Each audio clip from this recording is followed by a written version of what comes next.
My name is Dan Finucane, and I'm currently a regent. I love folk music, blues music, and I love singing and playing with other people. My name is Ian Peoples. I'm a Jesuit regent. I'm kind of a football fanatic. Most of my weekends are spent watching at least a few games. I'm probably one of the biggest Lionel Messi fans.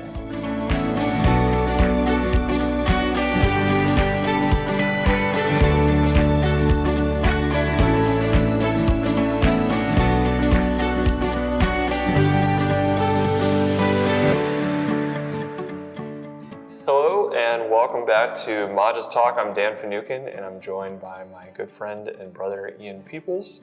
We want to wish all of you out there a happy Independence Day.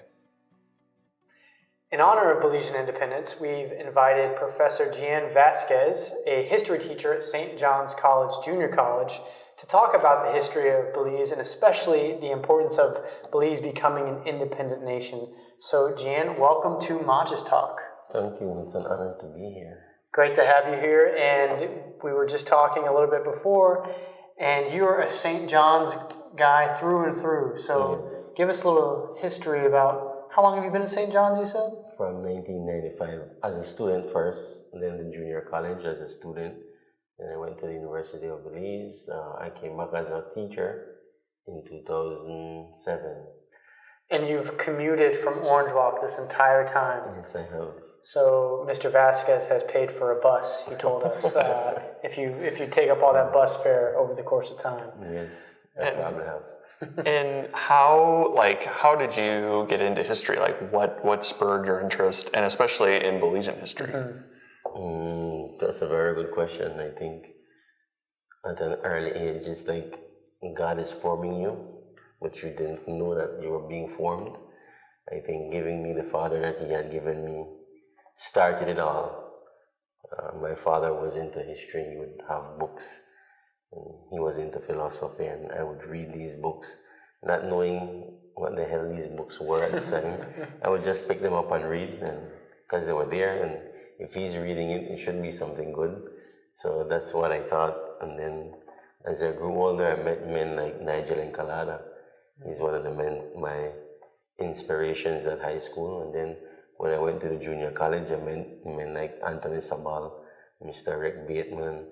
They spurred me on more. And then eventually going to the university, meeting men like Dr. Eo, Dr. Cal, Dr. Bird, Dr. Morris, those amazing history men, well, at least in the teaching and the passing on of history.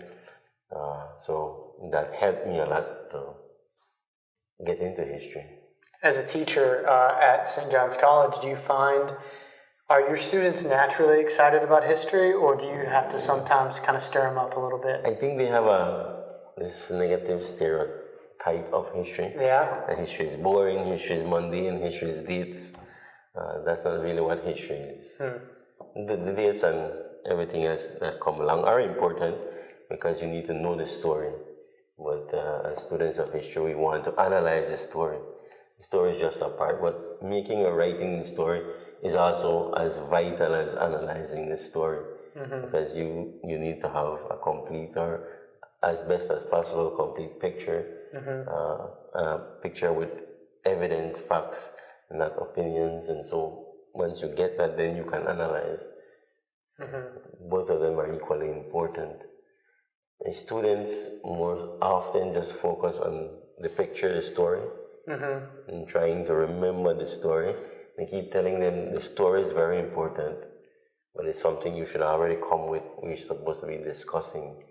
We discuss ideas. Why do you think this happened? What could have been done differently? What are the contributing factors? How would you describe this? What can you extrapolate from this event or these events? That's what we should be doing. So it's very difficult for them to understand that, but in my class, I think little by little, I try to make it as exciting as I can. Sounds like you're inviting them to become historians themselves rather than just consumers of it. I think, and I have a bias myself, I think people who study history are the most intelligent people in the world. You're probably the smartest guy at this table. I say that because I think once you are a student of history in that way, that you want to analyze, you become a very good critical thinker. And that is one of the skills that is going to push you over wherever you go. So if you leave my class, that critical thinking skill is going to continue in whatever you do. And it's perfect to build a foundation for you to succeed later. And so that's the idea.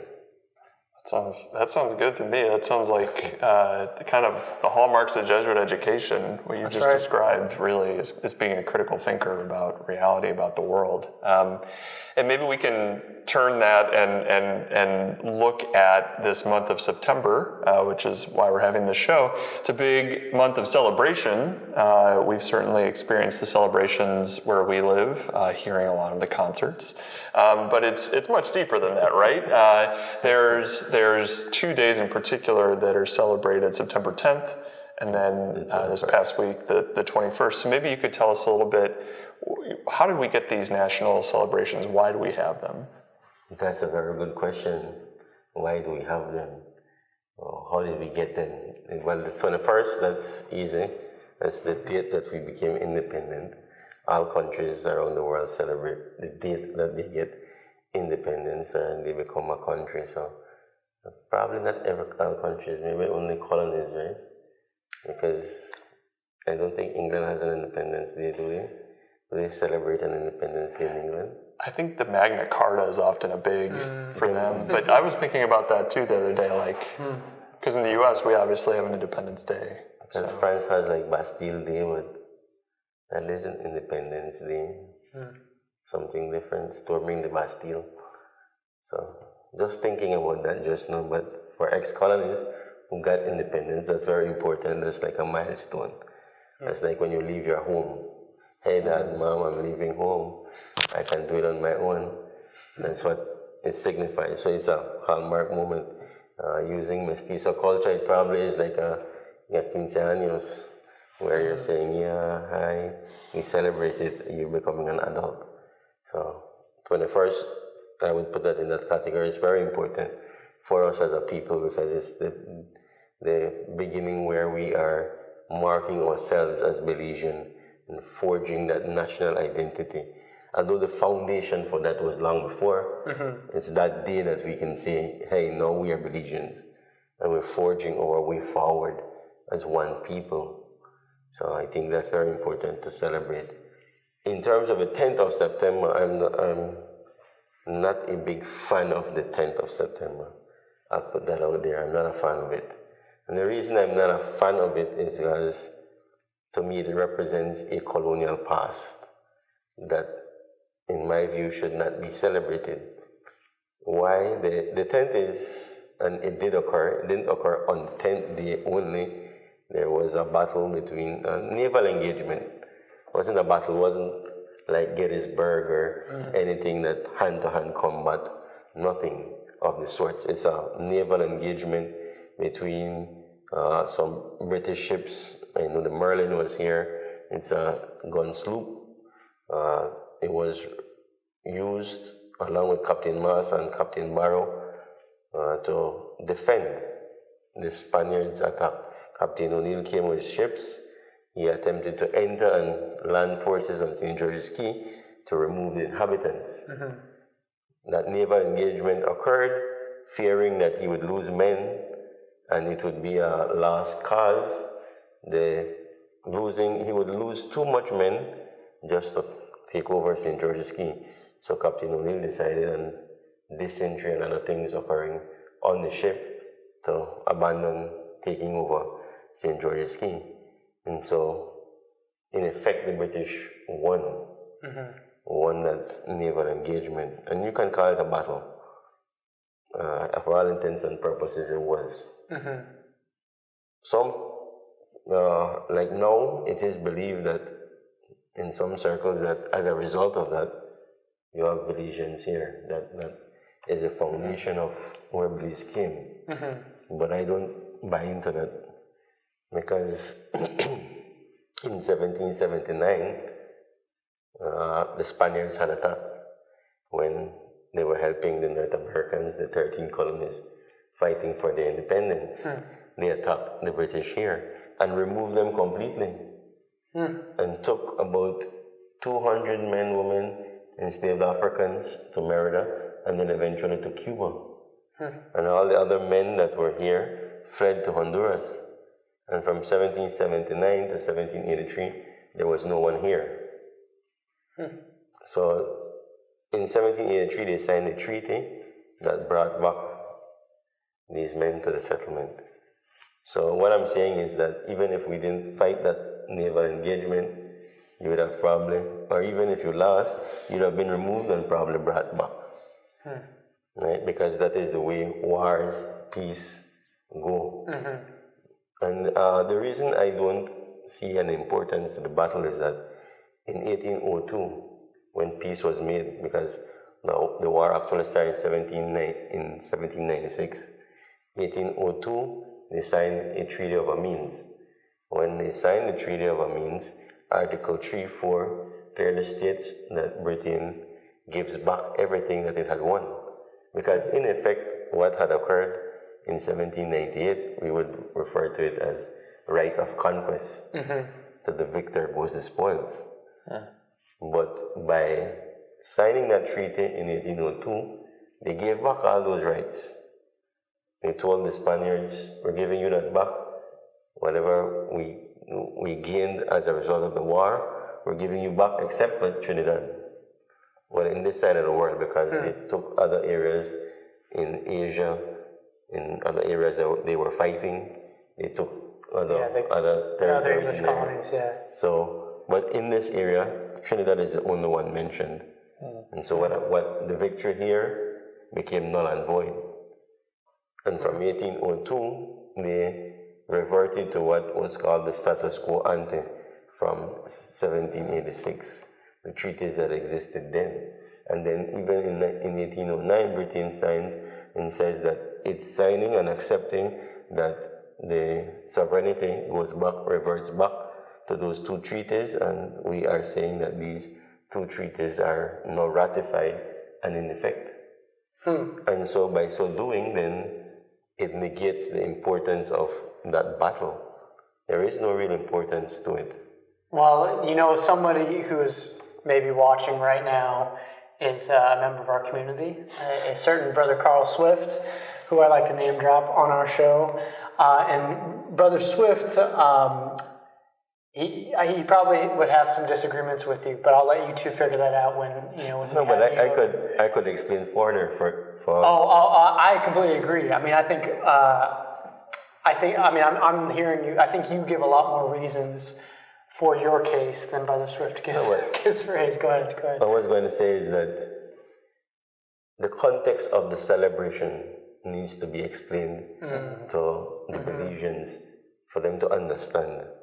Right? The celebration is celebrated 100 years. The first time it is celebrated in 1898, 100 years after it occurred. And the reason that it was first celebrated was that in the 1890s, opposition was growing among the blacks against colonialism, because England had instituted Crown Colony government in Belize, and Crown Colony government stripped the black masses of political power. They had no political power. First, when you had the public meeting, they could have been elected into the public meeting. They were agents of change. They were actual legislatures making laws that would benefit them and to alleviate some of the situations that they were seeing here. But because of Crown Colony government, the black voice is silent. And when it's silenced, they begin to develop this opposition. Because of this opposition, the colonial masters created a story for them to follow. And that story was called Shoulder to Shoulder. The story was, I'm not your enemy, I'm your brother. We fought 100 years ago. I love you, you love me. And so they started to celebrate that, to create that image, that the whites and the blacks are one. We fought together, this is our land. And to convince them, you don't need to fight me, we are one. And I think it was an excellent tactic because we are past 100 years after that, and it's still being bought. It's like nice hot pancakes. They're eating it up. Yes, it's shoulder to shoulder, no. Right? Because even the people who stood up to defend, black men and women who said they wanted to fight the Spaniards, the reality of why they fought was not to defend the British territory, but to defend themselves and their homes and their families, because they know that in 1779, what happened to their family? They were walked from here to Merida, and from Merida shipped to Cuba, and left in prisons in Cuba until they were brought back. No one wants that for their families, right? Yeah. And so I could understand why they would fight. Sure. But the idea of shoulder to shoulder became what we celebrate now. Yeah. And that is what we celebrate. And even the pageantry of it. If you would go to a 10th of September celebration, the official ceremonies and so forth, you're going to see European pageantry at its best.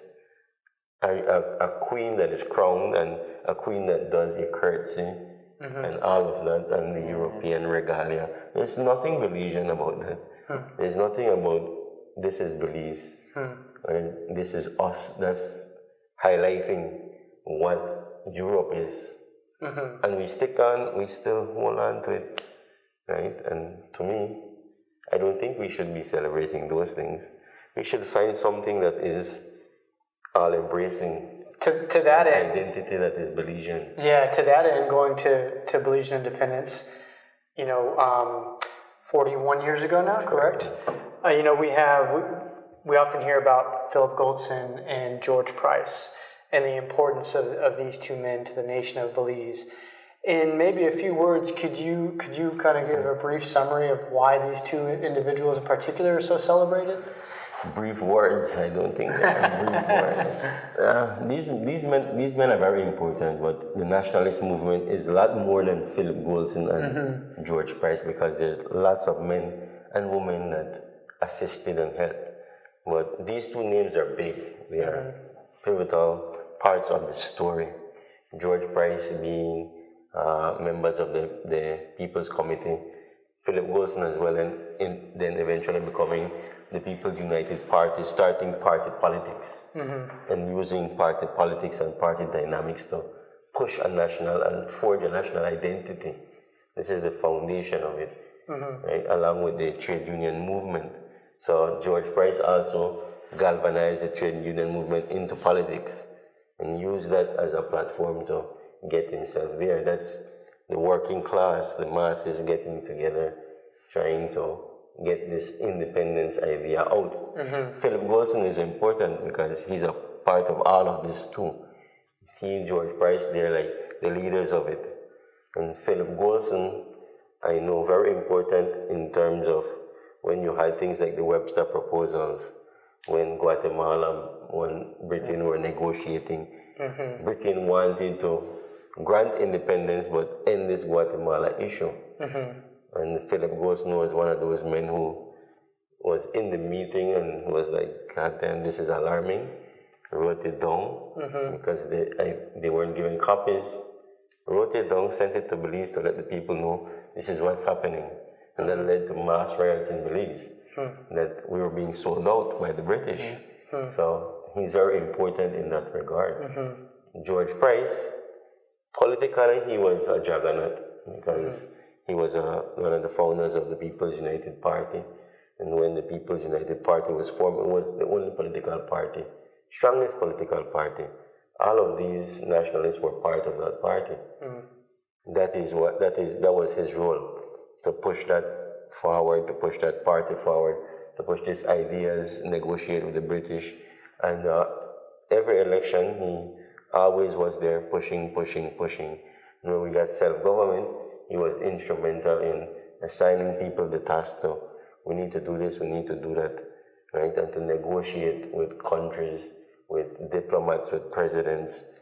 So get the story of Belize out, that we are different, that we are a different people.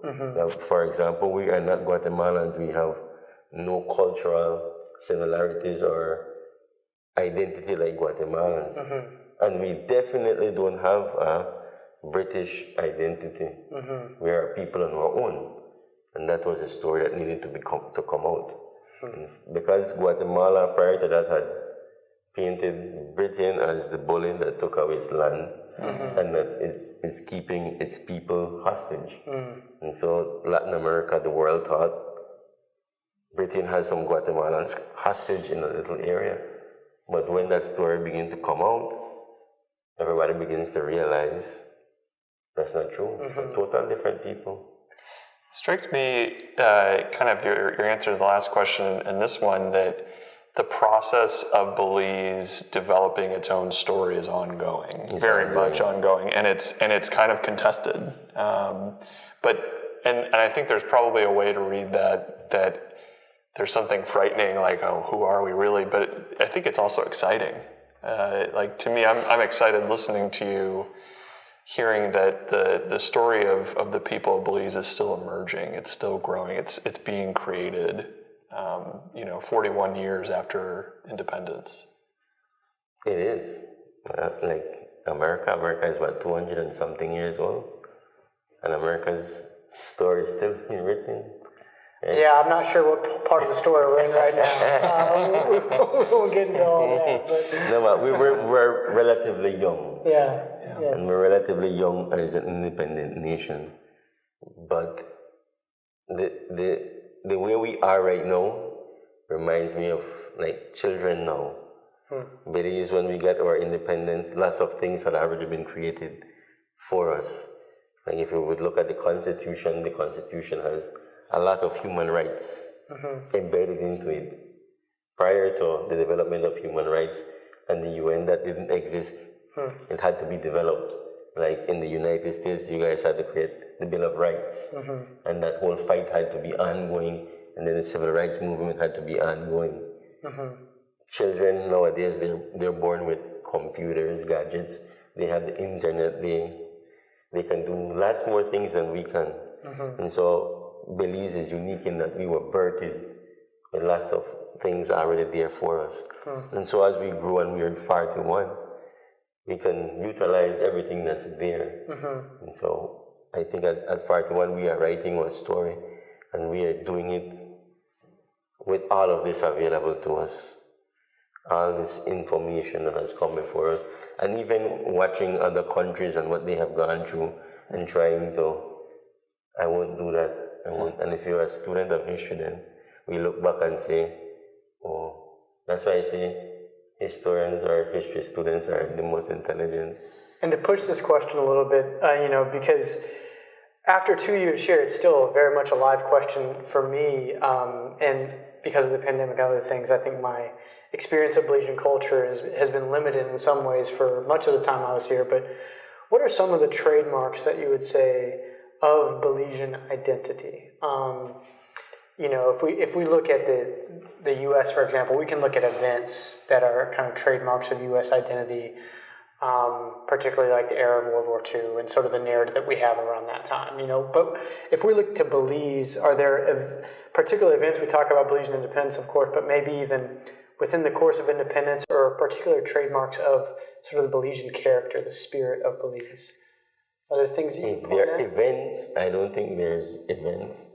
But there is one thing that is Belizean and binds all of us together. That is language right there where I talk right now. Because sure, I'm not too can understand me that good. No, I can't. I'm at the prison all day. Yeah, we're both. So I don't understand a little bit. But then if I go to States and I start to talk like this, nobody understands me in the States. That's true. They'd have a little trouble, yeah. And then if I talk it really, really fast, then I can understand me, none at all. But then if I go anywhere I believe right here and I talk like this, everybody can understand me.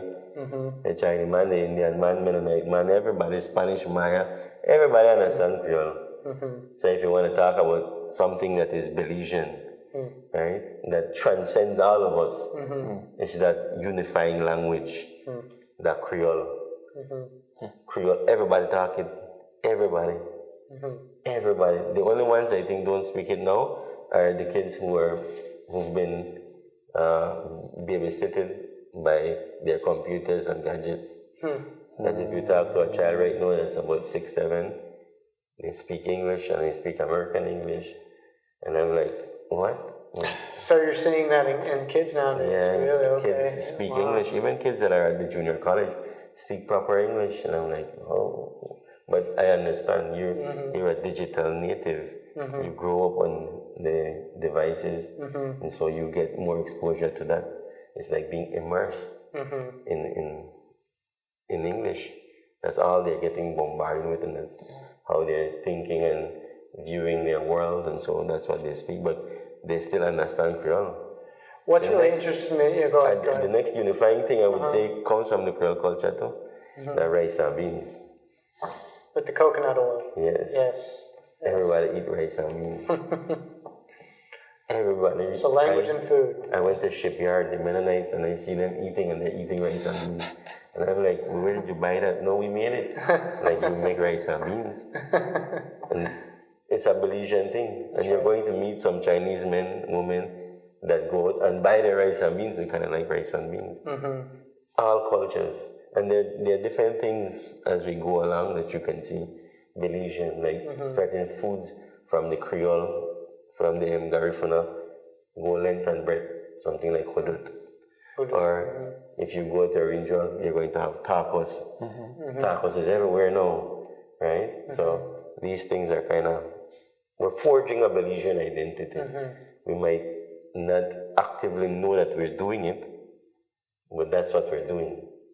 And to that point, like with the language especially, my experience when I first got here at the prison, I remember walking around the yard with one of the young men there, and he was speaking Creole with me. And so I just got here, so I was asking him to repeat himself often, like quite a bit. And he said, at one point, he said, Mr. Peoples, I don't understand. I can understand you, but you can't understand me. And I was like, well, you're speaking a different language. Like, you're speaking Creole. You know, it's a language that has its own structure, its own, like grammatical structure and verbs and way of speaking, that it is its own language. Yeah, and I think, well, I have a question for you is, do you think kids, when they grow up, are very aware of how unique this language is among English speakers? Or because it's not even English, I would say it's like the difference between Italian and Spanish, maybe. Right? I don't think we do, because it's second nature to us. We've never thought about it, that's a language. It's just something we talk. That's how we talk. All we talk like that. And if we're not in a formal setting, then it's automatic. It's like breathing. It's like walking. You don't think about it. You just start talking. Right? That's just something we do. And only Belize we do that. And when we leave, we go somewhere else. We go to the US, then we become cognizant of, I'm speaking Creole. Oh, they don't understand me. Right? So I don't think we see that it's a language on its own and it's unique and maybe it's beneficial. Maybe we haven't seen it, but every so often when I think of Creole, I think about the world wars.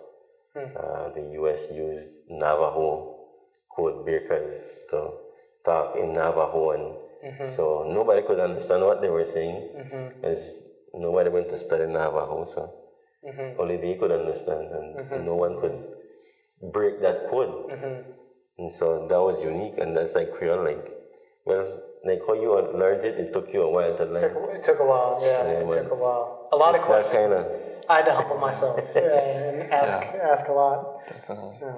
And maybe kind of grounded in that, that those are some, unique things about Belize and Belizean culture. Looking at the surrounding area, both the Caribbean and Central America, Belize kind of occupies kind of a unique space. It's Caribbean, but it's also on the mainland of Central America. So, what are things that maybe make Belize unique in that sense? And are there any unique challenges that Belize has maybe because of that, or just challenges in general that Belize has? That's a very, very good question, but you're going to let me step on toes because it brings up the issue of racism, something that is like swept under the rug here in Belize. We don't want to talk about it. We know it exists, but there's no talk of it. There's no talk of this racism. You have papers written about the racism, but we don't actively want to deal with it. And I think one of the ways to deal with it is to start identifying ourselves as Belizeans and writing our stories as Belizeans. And that there is no ethnic divide, there is no other divide. We're all Belizeans. If you live here, we're forging one identity. We're all Belizeans. And we have to try to figure out what does that mean? What does it mean to be Belizean?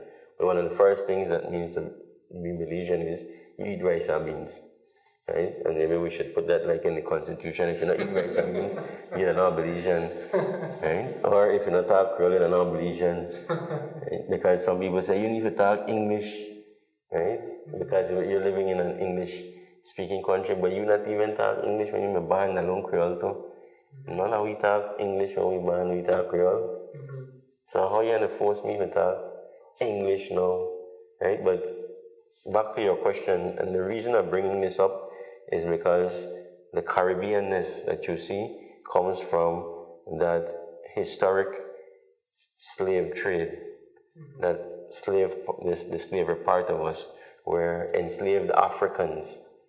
And I don't call them slaves because when you call them slaves, you rob them of their identity. Because they weren't slaves, they were Africans with their own culture. And many different cultures, not one culture. Lots of different African cultures came to our shore. And so that culture was created in the metropole, which is Belize City. And so you have that culture emanating, mimicking the Caribbean culture, because that's where we interacted most. And some of these enslaved Africans, having been in these Caribbean islands, brought Jamaica in particular, that kind of style, that kind of culture to our shores. And so that culture is there in the center. But then we're a country of refugees as well.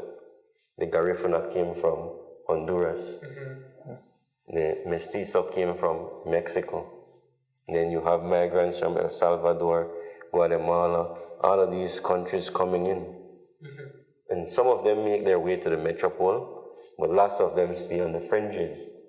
And so it's like the metropole is Caribbean and the rest is Central American. It's like a Caribbean, Central American. If you look at the Garifunas, they have lots of musical interaction with men and artists from Honduras. They have a close connection with Honduras and Guatemala. Right? So we're seeing that Central American tie-in. Everywhere around, there's that Central American tie. That's right. To the point that right now, the Statistical Institute of Belize is showing that about 50% of the people here speak Spanish. Yeah, which is a big, significant shift. So, but then it means that the national language needs to change. Or maybe we need to add Spanish to it. And so it has to be Spanish and English. If half of your population is speaking Spanish as a first language, then there needs to be a shift. But as Belize, we are Belize. But some people see it as though, oh, these people are coming to take away from me. Instead of seeing it that they're not coming to take away, they're coming to help us. Because majority of them come to work. The migrants who come, if you go to the outskirts, they're farmers. The ones that come to the metropole do menial work. And construction, building up things. Anything. Yeah. Which is similar to the U.S. I think it's interesting to look at the similarities for the issues that people have with migration, even though the realities are very similar in the sense of people come to the U.S. from Central America to often are escaping violence or escaping conditions of poverty that are endangering their lives, and they're doing the same sorts of work because it's work that, first off, a lot of other people don't want to do because it's very hard, and then second off, they get exploited because of it, because it's hard for migrants to get papers and documents and things so that they can be legitimate workers, so they're easily exploited. And I think, it's interesting to look at the similarities between the migration issues between the two countries. I think there is something there to take that could bind all of us. When the Africans came, were brought as enslaved, was a struggle. And then they found when they got emancipated, this is a peaceful place, I can make a home here. Started to call it home. They went through a struggle and then found peace here. And the story of all the migrants who came, same thing.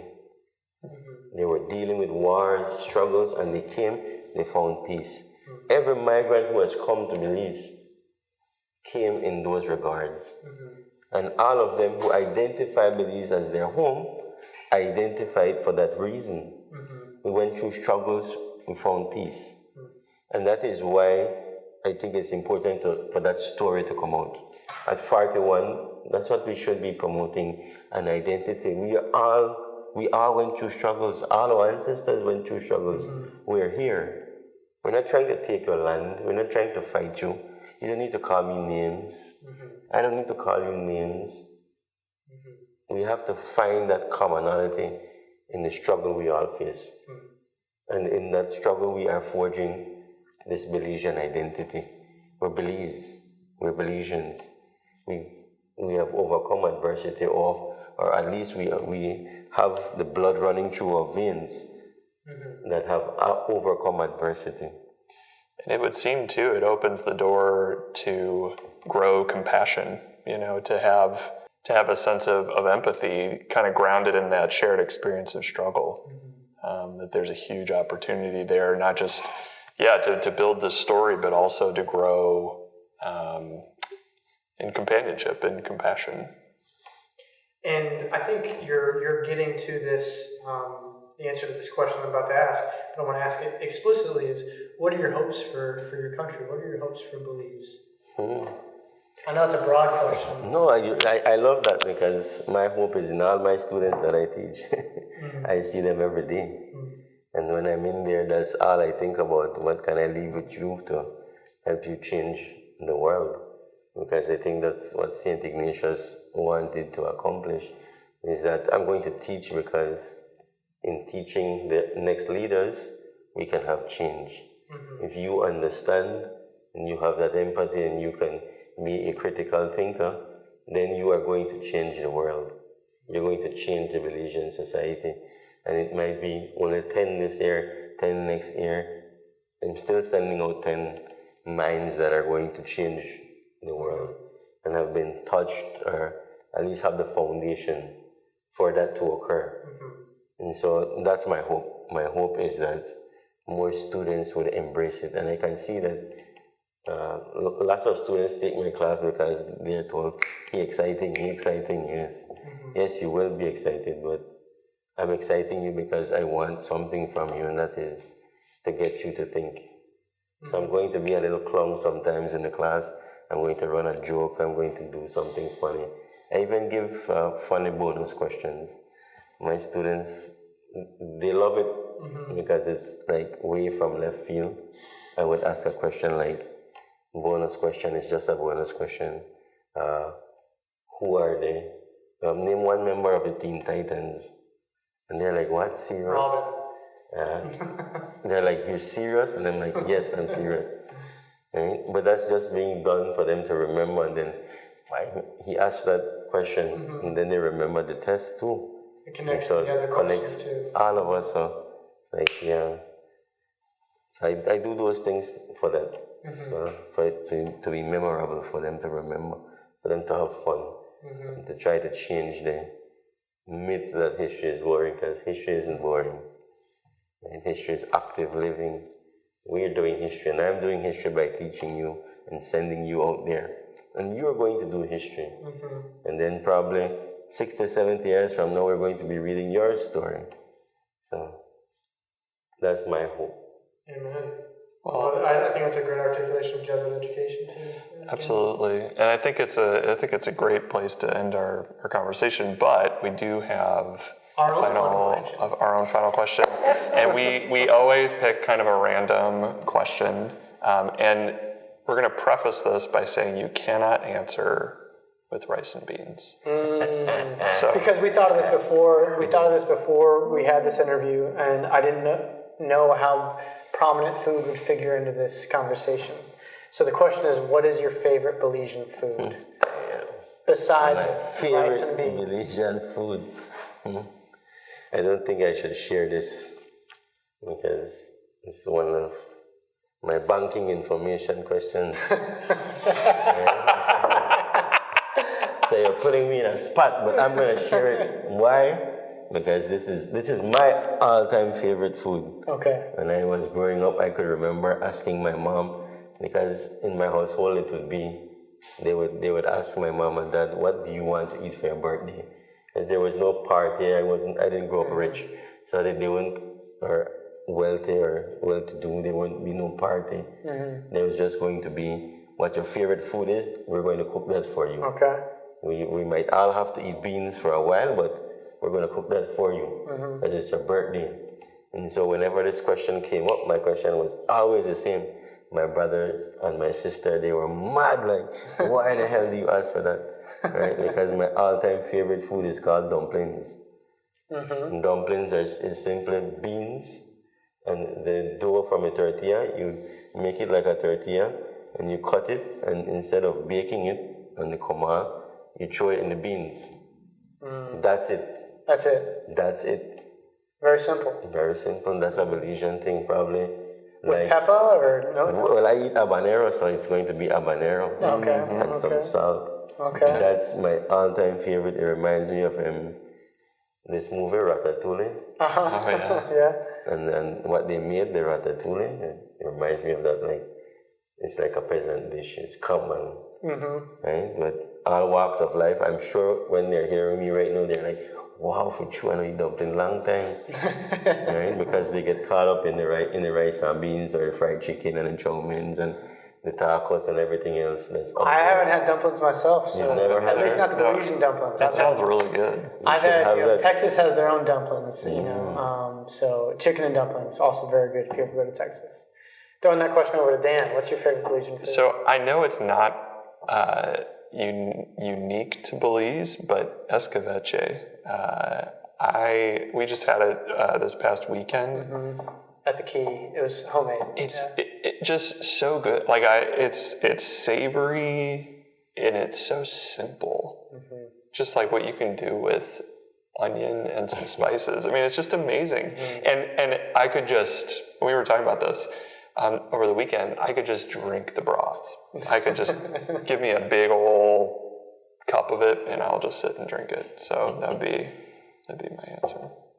Ian, to you. Yeah, it's got to be stuffed fried jacks. Like, if I think about Belizean breakfast, my mouth starts watering when I think about stuffed fried jacks because, I grew up in Texas, and so in the Southwest, burritos, big breakfast burritos are a big thing. But here, it's like the stuffed fried jacks, you throw some, like, the eggs and beans in the fried jack, some hot sauce, habanero, like, that's a good way to start the day for me. So that's got to be my favorite, I think. Well, you are probably hungry, just like we're hungry at this point. And Gian, thank you so much for being with us. This was one of my favorite episodes. I don't say that very often, if ever. But he's never said it on air. I don't know if I've ever said it on air, but this really was one of my favorite episodes. Getting to know a little bit more about Belizean history. We'll have to have you on again because I feel like we just scratched the surface. That's right, and we'll have you over to supper so you and Brother Swift can duke it out over dinner. Yes, absolutely. So thank you for being here, and thank you for watching or listening, however you are taking in our show today. We do appreciate you being with us. And as always, if you have any ideas for us, any feedback, please leave a comment on Facebook or YouTube, and we are happy to take those things into account. And with that, we'll sign off, and we'll see you or talk to you next time. Happy belated Independence Day.